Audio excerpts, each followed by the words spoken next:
Hello po mga kakay, magandang araw po sa inyong lahat. So guys, hindi ako malis ng bahay.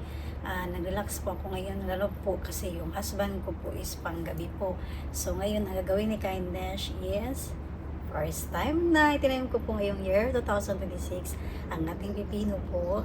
I-harvest ko na po siya mga kakain. And then ito rin po yung ating update sa aking mais. So diba, buyog na kayo siya. Marang maabsan ko guys. Nitubo siya o paspas. Si Kindness wala pa yun. Okay, so happy ako mga kakain no dahil isa ito sa mga first time kong nagtanim po ng ating mais mula sa paso lamang. Ayan, pero at least nakita ko guys sa improvement niya. Yan po. So kahit siguro hindi ako maka-harvest no, yung masaya talaga ako guys kapag nakakita ako ng mais na yung ganito yung naging dahon niya.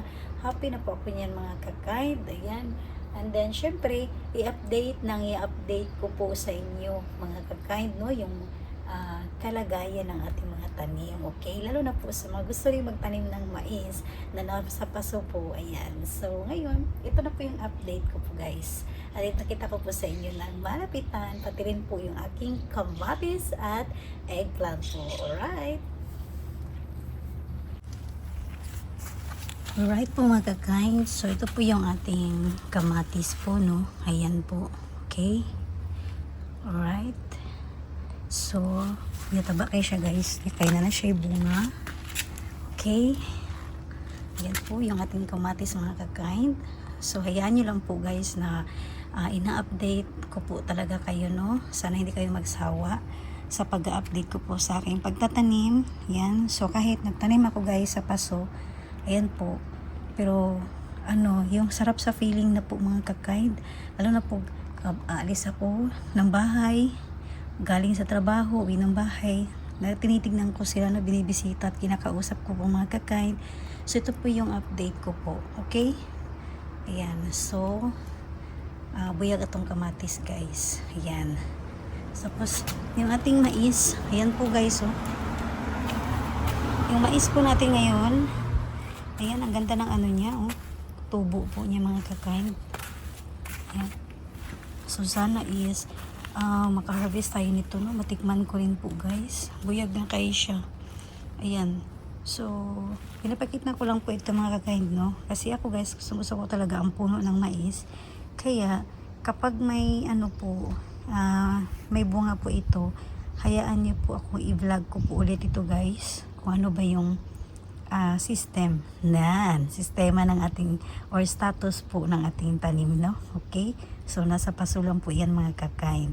Ayan, so lamig kita na awam guys no, ang atong kuan. Yan oh. Tapos yung ating balang araw may tayo, may sili, buyag kayo siya mga kakain.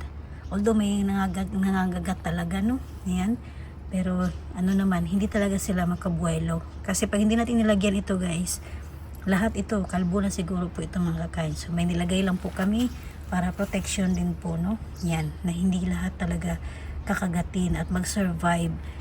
Yung hindi lahat kakagatin yung dahon at mag-survive yung mga tanim natin. Ayan, at syempre may bulak-bulak na rin po. So ibig sabihin yan, malapit na rin mamunga yan mga kakain no. Ayan, yung ating mais. So nung bata pa kasi guys ako, gusto ko talaga makita yung ewan ko, gusto ko talaga yung puno ng mais. Hindi ko po alam, basta gusto ko talaga siya. Kaya tinry ko talaga siya no. Ganito kakulit si Kindness. And then yung ating talong, ating eggplant. Alright, bongga kayo mga kakain. Ayan po oh. So pagkita ko po sa inyo ng malapitan oh, yung mga bulaklak niya po mga kakain. Ayan oh. Yan, sa kabila rin. And then in fairness, lumabas na rin ang kanyang kunting bunga po. Ayan, maliliit pa siya. Yan po. Okay. Yan, happy kayo ko guys. Uy. So, lamig rin sa feeling no, na atong mga tanom ba, basta maalagaan lang dyan na to guys. Yan. So ito yung ating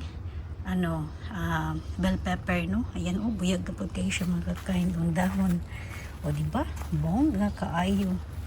So green leaves kayo si Kindness gid mga kakain. Ayan. Ako kita naon uy. Bahala kayo dyan guys. Basta ako nagustuhan ko talaga yung yung sarap sa feeling po. Ayan. And then, ito, wala na, bulaklak na naman mga kakain. Super excited. Si Kindness talaga guys, Hoy, kalami sa feeling. And then po, syempre, pag maka-harvest na guys, i-update ko talaga sa inyo, no? Yan. Pero ito guys, medyo sad ako sa part na to. May pipino po ito guys, 2 punla. So, namatay siya, no? Okay lang po ito mga kakain dahil papalitan natin. Pero, yung iba naman niyang punla, ayan. Alright. So, nag-survive po sila mga kakain. Uy, labong na kayo, Dami na kaya kong pamati guys. So magtuloy-tuloy pa niyang bunga. And then ako harveston karon duha ni siya kabuok. Ayan. So pakita ko lang po sa inyo guys. Unti-unti na. Medyo marami tayong nito. Mahabulin na mga bunga po mga kakain. Kasi namumulaklak na talaga sila. Ayan. Bunga na po yan. Okay. Yan po. Then sa kabila naman, magapang na, Ayan. Bunga na po yan mga kakain. Okay. Tapos ito, sa itaas. Wow. Bigay kong feeling guys. Tapos dere guys, ang sa baba. Pinakababang baba talaga. Yan. So, pwede kong i-harvest yun ngayon mga kakain. Ayan. And then ito, diba? Sumunga kayo sa taas guys. Ay, kalami sa feeling yun. Ayan. Tapos, yan pepino natin. Nasa baba. Tapos dito rin. Dito banda. Yan Nasa guys, yun. Kita nyo po. Super talaga, no? Ang kulit ni Kindness Nalibot ko talaga kayo guys. Ayun. Diba? Bongga kayo. Ato pepino guys. So, harveston ako ni karon. Kaya ako ni kauno nun mga kakain. Yan. Alright.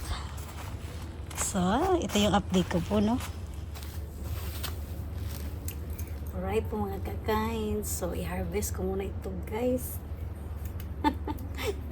Nagkatawa si Kindness. Well, so, ewan ko lang naman. Sila yung makaka-relate sa akin kasi yung, alam mo yung magtanim tayo guys kahit sa ganitong lupa sa paso, pero kapag may bunga po pala mga kakain, alam niyo po ba guys, nakita ko siya kanina umaga, parang ako emotional na, parang naiyak ako. Iba yung vibes niya sa bahay mo po na may tanim ka po. Ewan ko kasi, alam mo yung parang alam mo yung may parang bata ka na pag uwi at pag alis mo ng bahay, yun ang una mong hahanapin. Yan. So, ito yung parang una kong tinitignan. Kahit madilim po dito mga kakain, ginagamitan ko yun ng flashlight ba? Yan. So, ito lang guys. Sana nagustuhan niyo yung mga binahagi ko po sa inyo na kahit maliit yung lupa natin mga kakain. Pero kung gawa tayo ng paraan, nasa paso lang po, pwede na. Siguro kung si Kindness, yung hindi talaga ako busy sa work guys, kasi busy talaga sa trabaho. Siguro itong bahay ko guys, ewan ko lang, nakatambay ako dito. Baka pati siguro yung sa terrace ko. Punong-puno na ito ng mga tanim. Yan, so hanggang dito lang talaga ang kaya. Kaya lang, sa Japan kasi guys, ang hirap. Kasi nga, katulad dito, hinahabol ko yung mga panahon. Kasi kapag taglamig, uulan ng snow, wala. Hindi ka hirap magtanim po talaga. So, may mga mga tanim na pwedeng mabuhay na may snow. Okay? So, dali kong sinabi. Pero harvest na natin to guys. Yan kita ko po sa inyo, no? Okay. Wow, bugat na gid siya. Uy, hala, kadako na ba dayani Sorry ha. Bakit 200 ka? Ito siya. Kailangan ko hinisin kay buhay naman kayo si Uncle. Ayan Okay. Ayan po mga kakain. So, ayan Ayan, malaki na talaga siya guys.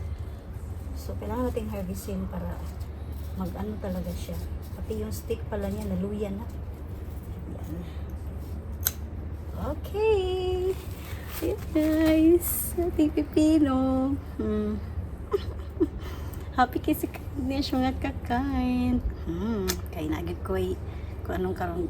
Ito yun ako ni siya, gano, pinalaki. Yung gusto ko malaki yung pagka-harvest ba kasi mas ma-feel ko yung parang nasa Pilipinas tayo ba mga kakain. Yung malaki yung pipino. Dito kasi maliit. Ayan. So, happy na kayo kung mga kakain. Okay, first time din naka-harvest ko sa aking pipino po. Ayan. Ay, thank you.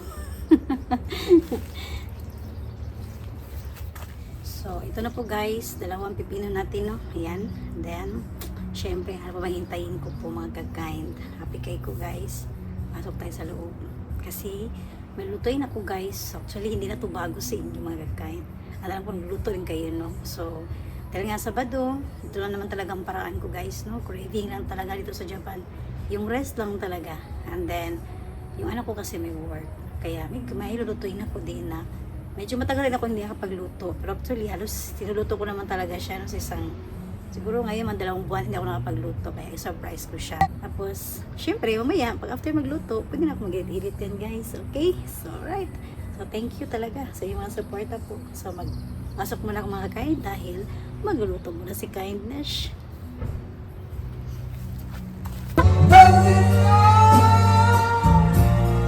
Lutong ko, laban. Ay, kasi bata pa lang tayo, pati bubura kayo sa kuwan eh. 54 na ko, di ba wala, busy pa ko, wala kayo, na yun, okay. Kanta na, wala yung years, they come and go.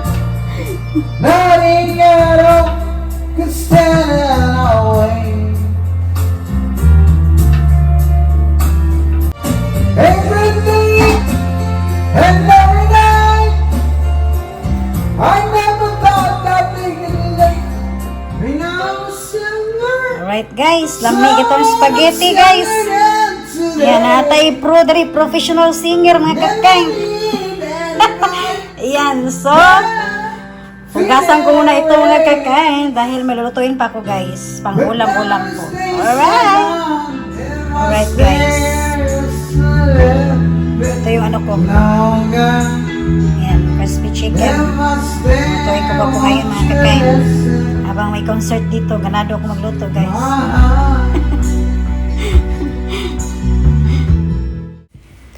Alright po mga kakain, so ngayon po is slice ko na rin po ang aking bagong pitas na pipino. At then luto na rin po ang ating crispy chicken, ang ating first batch po. So konti na lang po guys, maluto ko na rin po yung ating second batch ng crispy chicken. At tamang-tama, dumating na rin po yung aking onika iha. Okay, so dyan ko siya sinisilip mga kakain kapag tapos na siyang nag-park. Ayan po. So, titignan ko siya. So, dito guys, naka-record po kasi lahat guys. Sino ba yung labas-pasok sa bahay at sa labas ng bahay po. Kaya na malalaman namin kahit wala kami po may nagpa-park. Alright guys, dahil kumpleto na po, no, dumating na po yung aking unika iha. At tamang-tama po, naluto na po ang aking inihanda po para sa kanya. No? Ayan, ang ating chicken. Tsaka yung ating spaghetti. Alright?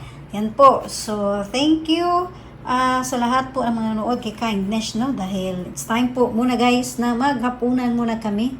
And then, pina-stop ko muna ng karaoke yung aking husband, guys. Okay? Para magsabay-sabay kaming kakain. Alright? Alright po guys. Ako ngayon papaalam sa inyong lahat. At maraming salamat po no, sa inyong pagsubaybay po palagi sa aking YouTube channel. Ayan. Thank you talaga sa inyong panonood po palagi guys, sa suporta. And then tapos na po kami mga kakain, magkainan muna kami.